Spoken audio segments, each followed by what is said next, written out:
Firefighter has been convicted by an all-white jury for defending himself against a racist attacker. Oregon firefighter Brian Higamkin Simpson was sentenced to almost 6 years for defending himself against a racist attacker. Tyrone Bowman, live. Hope I pronounced the name correctly.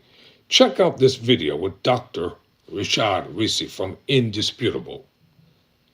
And this same fireman who was convicted is probably some of the same people whose houses he had to put out. And if you think systemic racism is not alive and well, you better, I don't know where you're living at, some of you all. Don't be lulled to sleep by Hollywood and some of these other people. Just check out this video. Who was convicted by an all-white jury, firefighter. Black firefighter convicted for defending himself against an attacker. Here we go. Firefighter. Black firefighter convicted for defending himself against an attacker. Put it up full mass. A Black Oregon firefighter who was convicted by an all-white jury for defending himself against an alleged racist attacker and sentenced to 6 years. His alleged racist attacker still roams free. We have the details. Despite the assailant throwing the first punch, allegedly calling him the N-word, and having illicit drugs in his system, Brian Simpson remains locked up in a River Correctional Facility, found guilty of second-degree assault by an all-white jury. He was the victim. I'm going to give you the additional details. His friends, supporters, and fellow firefighters and family have recently launched a petition and a letter-writing campaign. Don't buy that camera that's going viral to keep burglars away.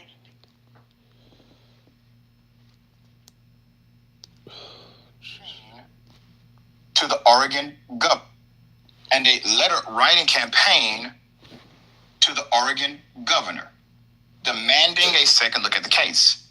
If they wait for an appeal, it could take years. Now, this case is actually not as complicated as you would imagine. It's a no-brainer. But remember, we have governors who have pardoned cops who were found guilty of killing citizens wrongfully while on duty. Those governors have pardoned these cops, okay? This guy, firefighter defending himself, clearly, he's not the aggressor. A punch was thrown at him first. You now have active defense. You have the right of active defense, defense of self and defense of others. June 7th, 2024. Members of the Grayback Forest crew were chatting and kicking back around midnight on their day off, staying at firefighting housing nearing Grants Pass. Another firefighter named Brandon Olson was also white. Woke up and angrily confronted the group, including Mr. Simpson, yelling, "You need to shut the F up." That's according to trial transcripts via local news station KGWA News. When Simpson responded, he claimed Olsen told him, pull your effing pants up, N-word. Pull your effing pants up, N-word. That means prepare for me to physically assault you. It is akin to saying, put your fist up, okay? So the two men quickly came to blows. But Olsen admitted at the trial that he did, in fact, throw the first punch. He said he did it. Though Olsen denied yelling the racial slur. Of course, the white racists would deny it. Of course. The racial slur. Yeah.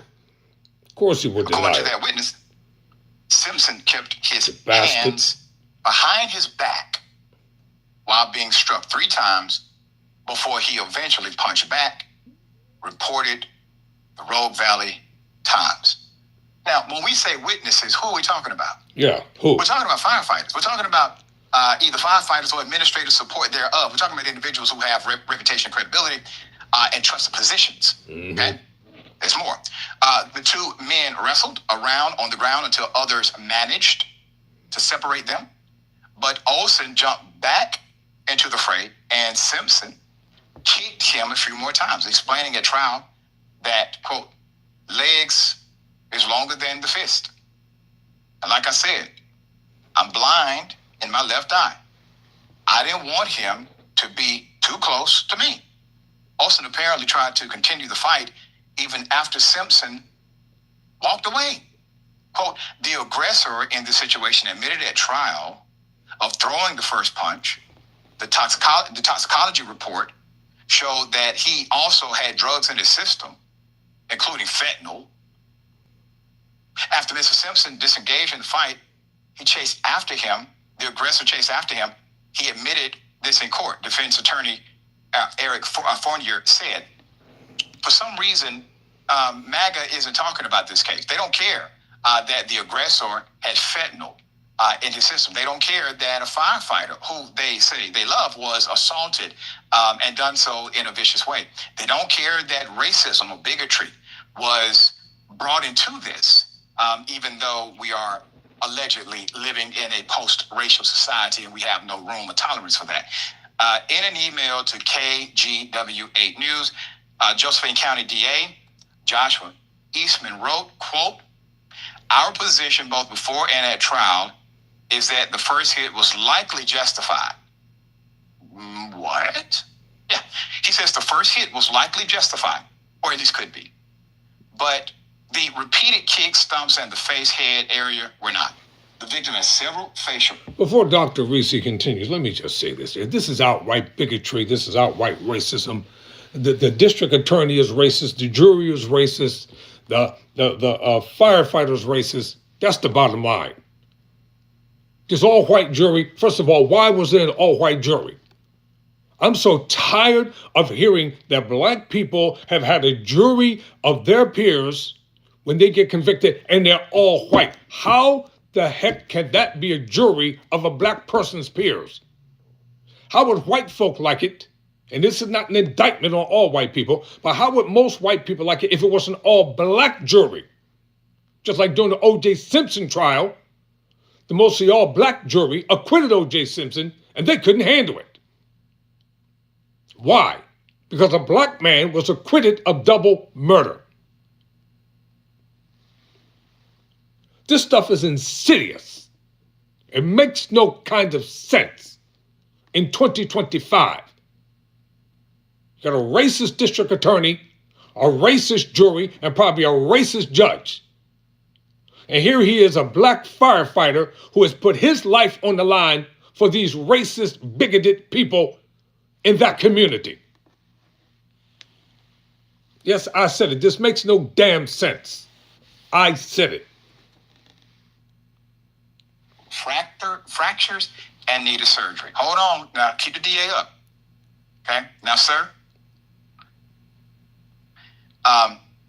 just because you have an alligator mouth and a hummingbird ass, You write checks that your ass can't cash, that don't mean that you're supposed to be prosecuted. Just because you engage in combat, you the aggressor, and you lose the fight, that doesn't mean the other person gets prosecuted because they won the battle. This is a miscarriage of justice.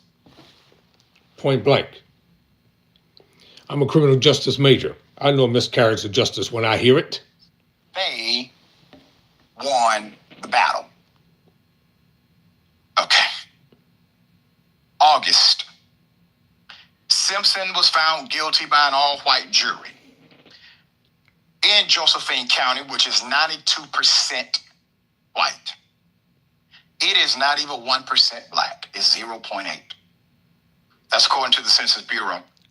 A judge sentenced him to 70 months in jail. The judge had the authority to suspend the sentence, which he did not, which he is serving at the Snake River Penitentiary, the largest jail in Oregon.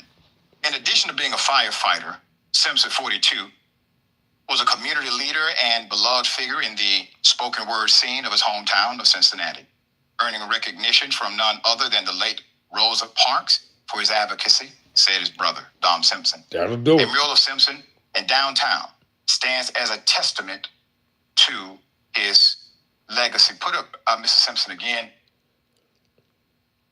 This is how they're doing it today. If the prosecution is saying, well, we decided to look at this case and say, well, the first punch was justified. How? Explain that legal doctrine to me. Because if you hit someone and it's not in defense of self, how is the first hit? That doesn't make sense. What doctrine, what status did you utilize in order to qualify that? All right, Jackson, this case was likely decided by jury selection, to be frank. What say you? Yeah, I mean, if the first hit is justified, that can be rationalized for pretty much anything. Yep. Whether it be something that somebody did or said, or maybe they were thinking this. I didn't like the way they were standing when they walked past me. If that's a justifiable defense, then and again, I have no background in law, but just off basic rationale, it would seem that you could stretch that endlessly. I mean, from all the details presented, it seems pretty straightforward in that this man didn't handle his temper well, and he started a fight and he lost it. Big deal. You know what I'm saying? Like, if that's just what happens sometimes when you get into fights. So somebody's going to win and maybe somebody loses fairly bad. But as an adult, that's just kind of the L you got to take if you put yourself in a position like that. If you're going to press charges or not, whatever happens, you're okay. You know what I'm saying? Like, you all right. But you started it and you lost it, and it would only be fair for him to at least also be in trouble for fighting in public. But I mean, as an adult, you got to control your temper, you got to control your emotions, because you never know what can happen if you get into a fight with somebody. People could lose their lives off of just hitting their head the wrong way. So Yeah, and this comes from these are the same prosecutors that would justify a cop body slamming a teenage girl. Yep. Saying, oh, well, she resisted arrest. Mm-hmm. Okay. All right. We'll bring you updates if there's an update to bring. Hi. The fix was in from the very beginning. It's a miscarriage of justice. Miscarriage of justice. That's what it is. Racist prosecutor, racist judge, and a racist jury in a racist town. Gotta have our own. Stop putting trust in the judicial system. And I don't know why his attorney did not strenuously object to the makeup of the jury even before the trial started. You don't allow an all-white jury to sit in judgment of a black man, and you know they're going to pro-white, what's happening, and you know they're going to convict him. That's the bottom line. That's one reason why I'm becoming a lawyer. I'm so tired of seeing the injustice happen to my people. I don't care if some of you all don't like it, because you don't know what it's like to be black. You don't know what it's like to be a black person, walk down the street and can't even breathe in peace. You don't know what it's like to be black and live in a neighborhood. And you come outside your door, you're automatically being a suspect. Deemed to be a suspect. For what? For nothing. Just for driving while black, walking while black, eating while black, defending yourself while black.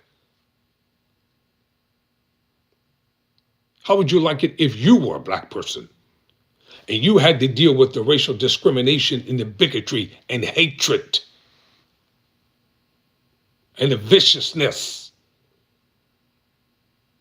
of an opposite race? You pray to Almighty God that you probably don't believe in to turn you white. This is straight talk over here. I don't bite my tongue, and I'm not going to hold back. Because white folk don't hold back.